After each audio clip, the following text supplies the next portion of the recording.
A gestão do judiciário, a formação dos juízes e a atuação do magistrado na Amazônia são os principais destaques do Brasil Justiça desta semana.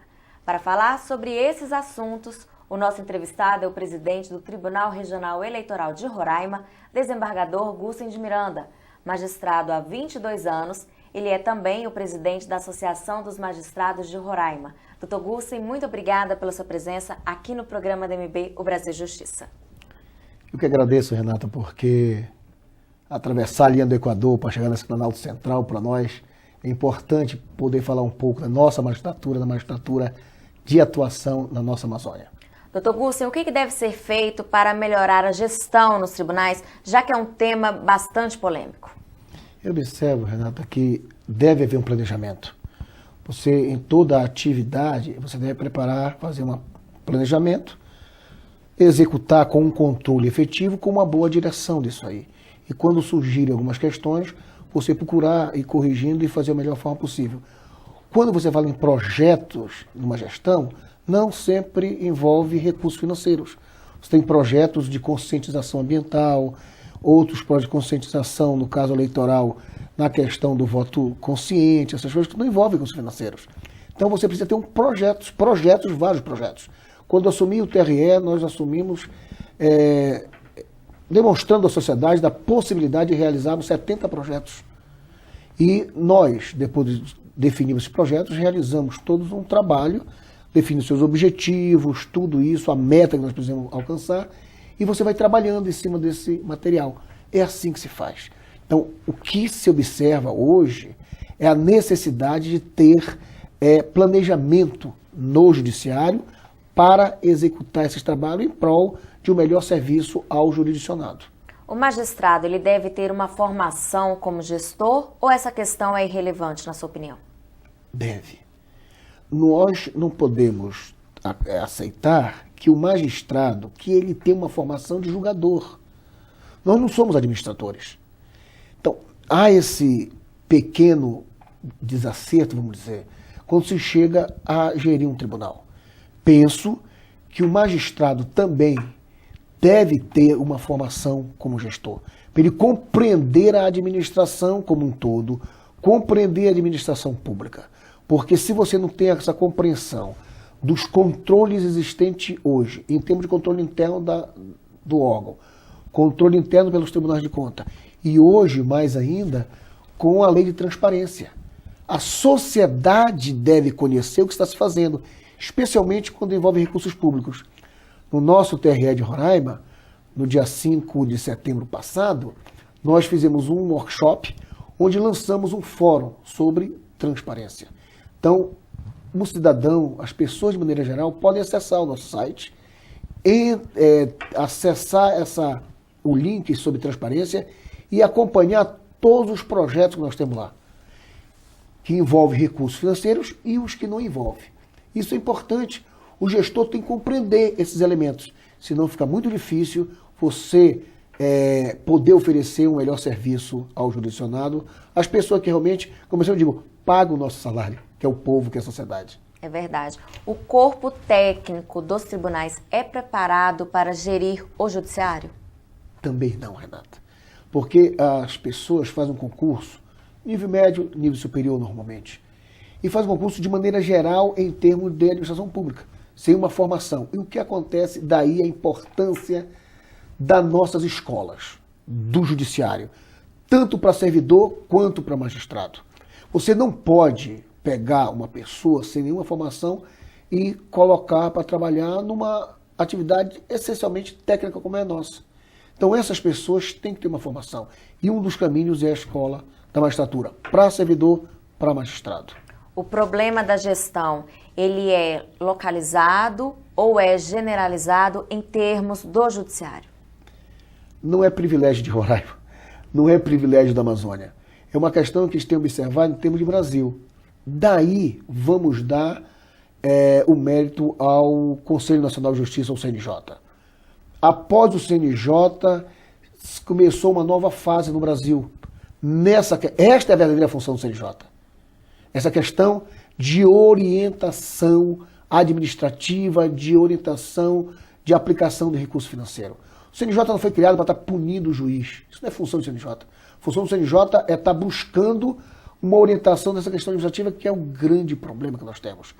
Orientar, dizer, olha, vamos fazer assim, desta forma, de uma forma, buscando um método que você possa usar de forma genérica, ou generalizada para o Brasil todo, mas observando a peculiaridade. O Brasil é uma federação com diversas regiões, com diversos estados, com diversas realidades. Então nós temos que respeitar esta realidade. A realidade do meu Roraima, com o extremo sul do Rio Grande do Sul, são bem distintas. Então nós temos que observar essa realidade para ter tratamento diferenciado, não privilegiado. Situações diferentes, tratamento diferentes. O Tribunal Regional Eleitoral de Roraima conta com 80 servidores. Conta pra gente como é que é o funcionamento desse tribunal. Só de elogio os servidores, em verdade. Eu sempre procuro dizer que é uma satisfação muito grande quando fui para o TRE e vi o corpo técnico muito reduzido. Mas a dedicação, a competência desses técnicos é de fazer inveja. Porque, normalmente, um servidor ele exerce 2, 3 atividades dentro do TRE. E só assim a gente consegue fazer as eleições, só assim a gente consegue fazer os trabalhos, porque eles se dedicam, procuram se aprimorar. Isto é importante. Isto faz o diferencial nos tribunais, aí sim, não só de Roraima, de todo o Brasil. Eles têm conversado no Colégio de Presidente dos Tribunais Regionais Eleitorais sobre os técnicos. E é gostoso a gente ter isso como uma atividade normal de todo o TRE do Brasil. Essa dedicação, esse envolvimento. E lá em Roraima, nós temos essa forma também de atuação. E aí o mérito todo dos servidores e o sucesso da justiça mais importante, a justiça mais elogiada no Brasil e no mundo, a nossa justiça eleitoral. Dr. Gursen, e o trabalho da biometria, como é que ele está sendo feito em Roraima? Aí, Renata, vem o mérito dos nossos servidores. Os recursos financeiros definidos pelo TSE, pelos técnicos do TSE, foi para Brasília, não foi para a Amazônia, não foi para Roraima. Então é muito pequeno. Então nós estamos fazendo essa biometria em Roraima, e em Boa Vista já conseguimos chegar a quase 70%. E eu assumi o compromisso com os servidores de fazer em Roraima todo. Eu estou agora até, é um furo aqui para a MB, porque nós vamos fazer Roraima todo, em função da dedicação dos servidores. Agora, como eu falei há pouco, o recurso financeiro, se a gente fosse fazer dentro daquele sistema normal, era impossível fazer. Mas os servidores, com toda a dedicação, nos permite ser audaciosos. Então nós estamos trabalhando hoje em Boa Vista e agora em outubro nós vamos à região mais difícil do nosso estado, que é o Baixo Rio Branco. E se a gente fechar o Baixo Rio Branco, como a gente diz, são 18 comunidades, 11 locais de votação, apenas 1.100 eleitores, numa região que envolve 1/5 do estado, muito grande. Mas envolve barcos, envolve avião, envolve carros que a gente chama picape, né? Mas a gente está trabalhando, né? Boa Vista, a pessoa, mas é uma capital. Só tem que a nossa cidade, nosso município de Boa Vista, ele também tem área rural. Você tem uma ideia, tem áreas com mais de 100 quilômetros distante do centro de Boa Vista, que é Boa Vista também, que ele chama de Boa Vista Rural, com áreas indígenas, com áreas ribeirinhas. Então, tudo isso é complexo, é difícil, mas nós estamos conseguindo realizar graças ao empenho dos nossos servidores. Parabéns. Muito obrigada. No próximo bloco, o presidente do Tribunal Regional Eleitoral de Roraima, desembargador Gursen de Miranda, vai falar sobre a formação dos juízes. Não sai daí, a gente volta rapidinho. Estão abertas as inscrições para o 4º curso de Jurisdição e Psicanálise, que será realizado entre os dias 6 e 8 de novembro em Vitória. A capacitação é realizada pela Escola Nacional da Magistratura, em parceria com a AMB, a Escola da Magistratura do Estado do Espírito Santo, o Tribunal de Justiça do Espírito Santo e o Núcleo de Psicanálise da Universidade Federal do Paraná. 50 vagas estão disponíveis aos magistrados que devem se inscrever até o dia 25 de setembro no site www.enm.org.br.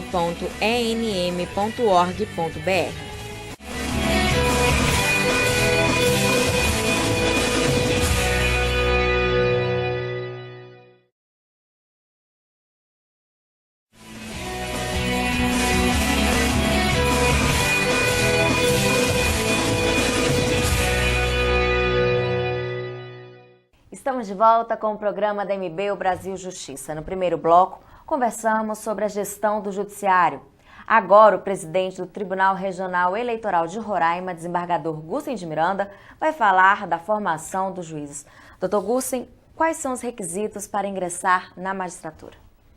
Renata, abstraindo os requisitos constitucionais, os requisitos legais, permito-me trazer uma questão assim, como deve ser, para aprimorar o judiciário, para aprimorar a melhor aplicação da justiça. Penso que a pessoa deve ter uma formação acadêmica mínima e que nessa formação acadêmica já venha aí embutido quem pretende ser magistrado, um curso de formação para magistratura. Um curso de pelo menos com um nível de especialização. Outra questão é a experiência de vida. Não adianta você ser um gênio na faculdade. Isso não interessa, porque a aplicação do direito não é uma questão de essência técnica. É sensibilidade à questão que é posta. E isto implica em experiência. Porque a gente vê muitas questões extremamente complexas no Brasil sendo resolvidas com soluções muito a desejar. Nós temos hoje magistrados, promotores de justiça com idade de 25 anos, 26 anos, e eu sempre pergunto qual a experiência de vida que essas pessoas têm para decidir sobre o patrimônio, sobre a liberdade de alguém. Nenhuma. Penso que é irresponsabilidade do Estado deixar na mão dessas pessoas decisão tão importante. Penso que a idade mínima, nós temos para ser senador da República, são 35 anos. Mas não cheguemos a tanto. Penso que com 30 anos seria razoável. A pessoa ter pelo menos 30 anos de idade, já ter pelo menos 5 anos de formado, ter uma formação acadêmica de especialização para a formação da magistratura. Não sendo assim, fica muito difícil a gente ver o que tem visto hoje no nosso país. Um desacerto na aplicação do direito, movidos muitas vezes por aqueles promotores de justiça que querem ser mais justiceiro que aplicadores na função essencial à justiça, como é o Ministério Público. Há necessidade de constante preparação? Deve. Ninguém nasce sabendo. E normalmente o magistrado, ele ingressa na magistratura e a sua atividade intensa, principalmente o juiz estadual, ele trabalha de forma muito intensa, principalmente aqueles que vão lá para o interior da nossa Amazônia. Então, dificilmente ele se recicla. E, de repente, surge uma nova lei e ele, às vezes, passa despercebido. Então, ele precisa sempre, aí vem a importância, novamente, aqui da escola da magistratura, de estar chamando os juízes, o próprio tribunal oferecendo esses cursos, permitindo que ele participe desses cursos, pelo menos uma vez a cada ano, pelo menos 15 dias, para dizer, olha, nós temos hoje isso aqui, não é preciso aquele curso que você fique em cima como numa faculdade, mas você traz umas questões práticas, um estudo de caso. Recentemente em Roraima eu observei com juízes uma dificuldade em questão processória. Minha formação acadêmica no nível de especialização e mestrado foi exatamente nessa linha. Falei com o diretor da escola da magistratura lá de Roraima, o desembargador Mauro Campelo, para ministrar um curso rápido de 20 horas a 2 dias. Abrimos, chamamos alguns juízes que tinham interesse e ministramos um curso de 20 horas rápido. Estudo de caso, trouxemos aquelas questões mais absurdas que a gente tinha observado e discutimos com muita tranquilidade, com muita transparência com os colegas. Então, penso que isso é importante, isto é necessário, essa reciclagem. Essa preparação deve ser específica para a área onde o magistrado está atuando ou geral? O que você acha? Renata, eu, quando fazia especialização, eu li uma frase de Ponte de Miranda que ele dizia que antes de nós sermos um especialista, nós devemos ser um generalista do direito. Então, tem que saber o direito como um todo. Isso é importante. Tem que conhecer o direito, a teoria do direito, né? O aluno de introdução ao estudo de direito, ele fala com o professor de introdução, ele quase não dá importância, aquilo não serve para nada, ele quer logo é para o código. Essas noções iniciais são muito importantes para a nossa vida, para aquelas questões mais difíceis. Vi um recente julgamento no Supremo discutindo sobre se aceitava ou não os embargos infringentes nessa questão do mensalão, e o ministro Barroso foi buscar exatamente questões lá dessa linha de introdução, do cabimento ou não da aplicação da lei em função da lei no tempo. Então, isto aí é importante, a visão geral. Claro que deve-se oferecer aos juízes uma formação específica da área que está atuando. Ele está atualizado quando há uma remoção do juiz que vai de uma vara para outra, sai de uma comarca para outra. Então, existem locais que têm priorização em um determinado tipo de ação. Então, é importante você oferecer uma formação a esses magistrados de forma específica. O senhor acha importante essa preparação ser requisito para a promoção por merecimento? Renato, primeiro, eu tenho como princípio aversão a essa questão de merecimento. Porque o que eu tenho visto no Brasil todo, não é privilégio de Roraima, é que esse merecimento passa a ser uma questão subjetiva. E nós, magistrados, eu pessoalmente, tenho aversão a julgamento subjetivo. Você julgar pela pessoa em si. Nós não julgamos por pessoa. Nós julgamos a questão que é posta em função das provas se estiver dentro do prazo. Assim que a gente tem que julgar. E o que acontece na questão de merecimento? A gente vê questões subjetivas. No estado do Amapá, aconteceu em 2012, 2013, situação extremamente complicada nessa situação de merecimento. Então, eu pessoalmente entendo que deva ser apenas por antiguidade. É minha compreensão. Agora, nós temos hoje previsto em nível constitucional. Mas vejo que a gente tem que repensar. É um assunto que deve ser discutido em nível mais amplo, essa questão de merecimento. O CNJ já fez documento, resolução, trazendo critérios, né? Mas, infelizmente, esses critérios ainda tendem ao subjetivismo. O senhor é magistrado há 22 anos e também é professor de introdução ao direito e direito constitucional. O que o senhor tem a dizer a quem pretende ingressar na magistratura? Aquela história da vocação, né? Mas eu diria que sempre quando se procura vencer na vida e vencer através de uma atividade profissional séria, você tem que se predispor a 3 situações. Estudar, estudar e estudar. Penso que é a única forma de se vencer na vida, Renata. Eu sou uma pessoa do centrão do Marajó, do interior. Meus pais foram para Belém, eu não tinha 2 anos de idade, nós somos 7 irmãos, com esse objetivo. E na minha casa só se falava em estudar. E com meus filhos também é a mesma forma que eu digo. Se você quer vencer na vida de uma forma séria e firme, sem nenhum atropelo, é estudando. Porque estudando você passa qualquer concurso público. Concurso público, para mim, é a visão mais democrática que existe. Dá acesso a todos. Então, a pessoa tem que realmente saber que o magistrado é aquela pessoa que se sacrifica muito, abstrai muito da família, porque a mulher tem que estar preparada para ser mulher de magistrado. Os filhos têm que estar preparados também. Ou quando os filhos nascem depois, você tem que preparar bem o filho. Olha, eu sou magistrado, é uma atividade própria. Então, tudo isso tem que ser pensado. Porque muitas vezes você vai pensando, tem uma boa remuneração, ou você vai ver, não é como se diz. Nossa remuneração é bem restrita. Estava falando aos colegas que nós devemos sempre conscientizar quem quer ingressar na magistratura essa dificuldade. Que o nosso salário não é aquilo que dizem, não somos marajás. Então a pessoa tem que ter consciência disso. É muito sacrifício, nós não podemos ter outra atividade, a não ser de professor, e isto é um fator que deve ser bem esclarecido para que não haja desilusão. Vários juízes saíram da atividade da magistratura nesses últimos 2 anos por questão financeira.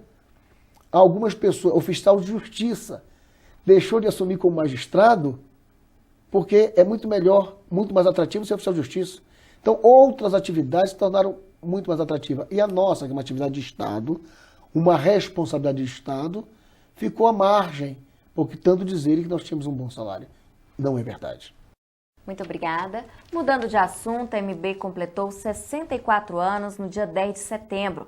A sessão solene, de autoria da deputada federal Lilian Sá, ressaltou a importância da MB como defensora do aprimoramento da justiça. Veja na reportagem. A deputada federal Lilian Sá, autora da proposta da sessão de homenagem aos 64 anos de fundação da MB, abriu seu discurso destacando o papel do magistrado para a sociedade. A parlamentar enfatizou que depois da Constituição de 88, o Brasil passou por grandes mudanças institucionais, com uma crescente demanda pela participação da justiça na mediação de conflitos.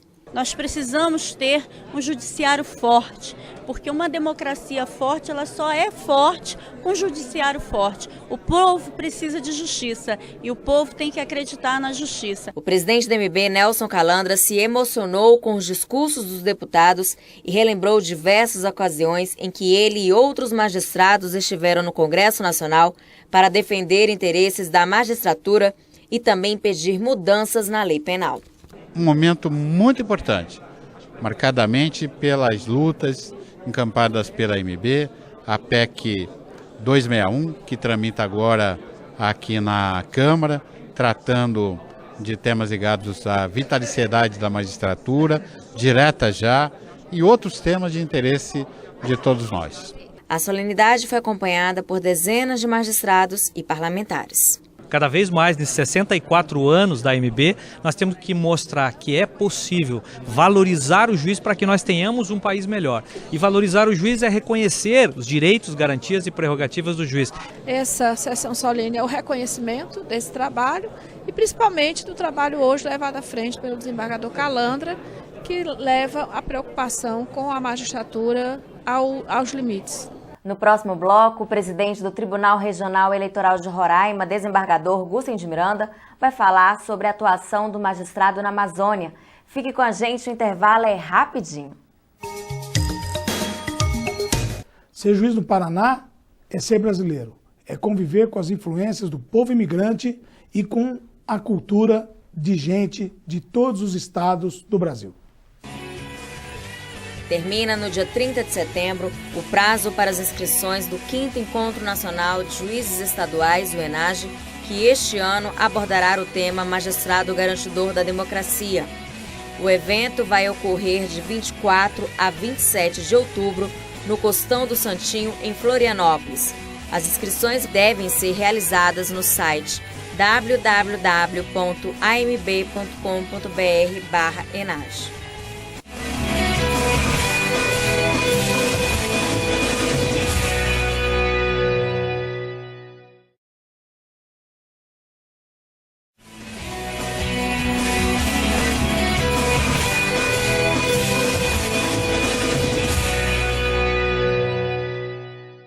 Estamos de volta com o programa da MB, o Brasil Justiça. Nos 2 blocos anteriores, conversamos sobre a gestão do judiciário e a formação dos juízes. Agora, o presidente do Tribunal Regional Eleitoral de Roraima, desembargador Gussen de Miranda, vai falar da atuação do magistrado na Amazônia. Doutor Gussen, conta pra gente como é que é ser magistrado na Amazônia.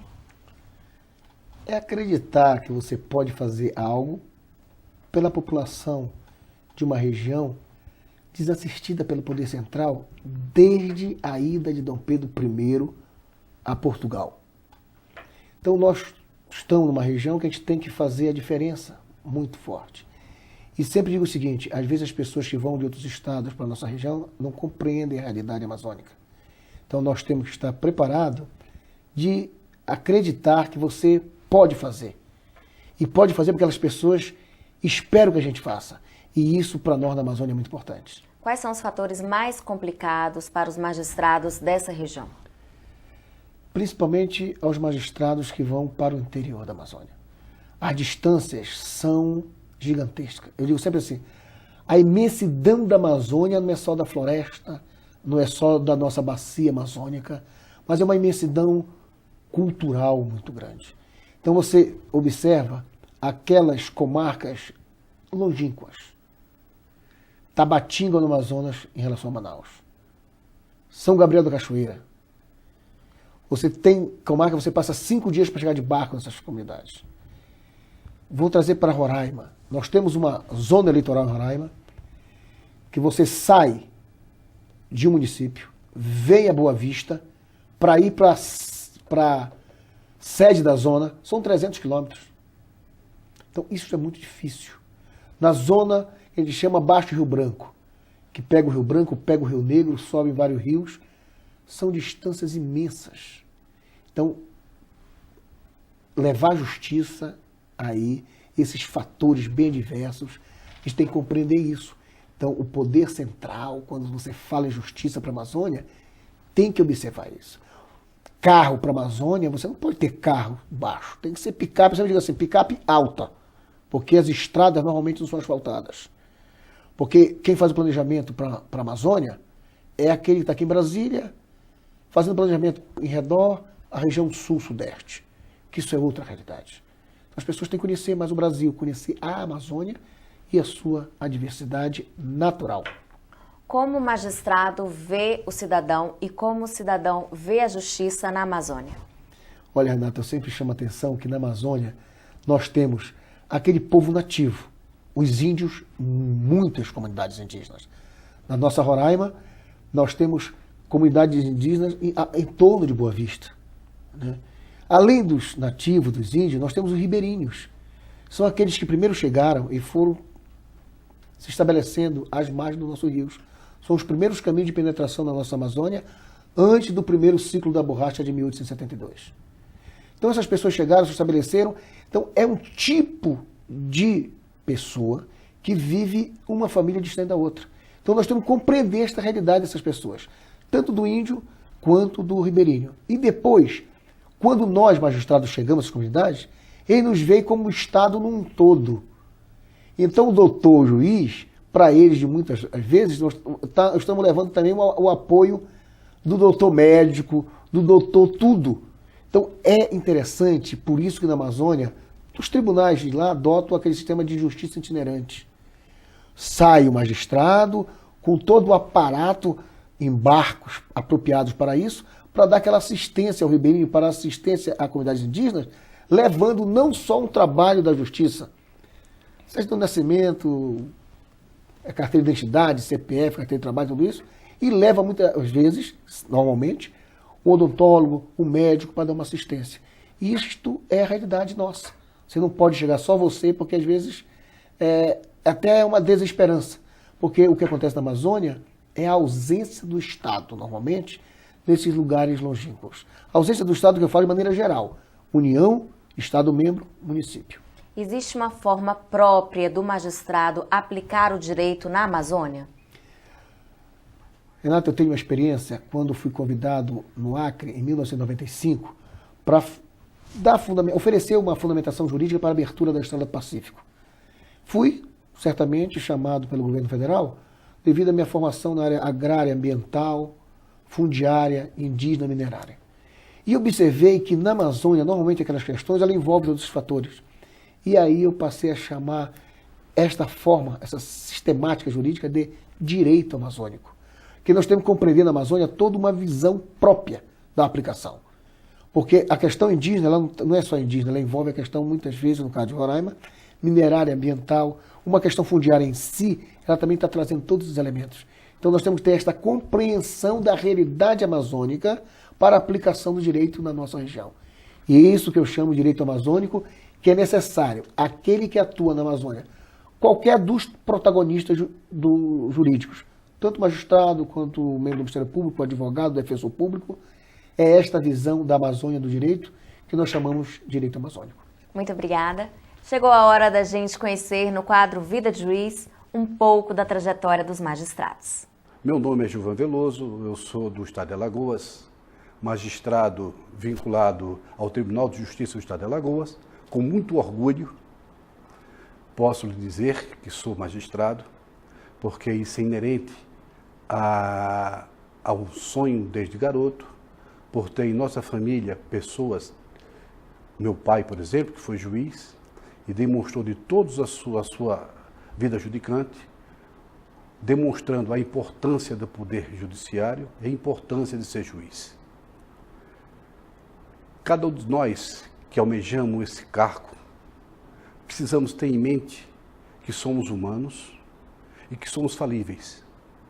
E que precisamos entender, acima de tudo, que o poder do juiz é estabelecer regra e conciliar uma sociedade. Agradeço ao desembargador Gusten de Miranda pela entrevista.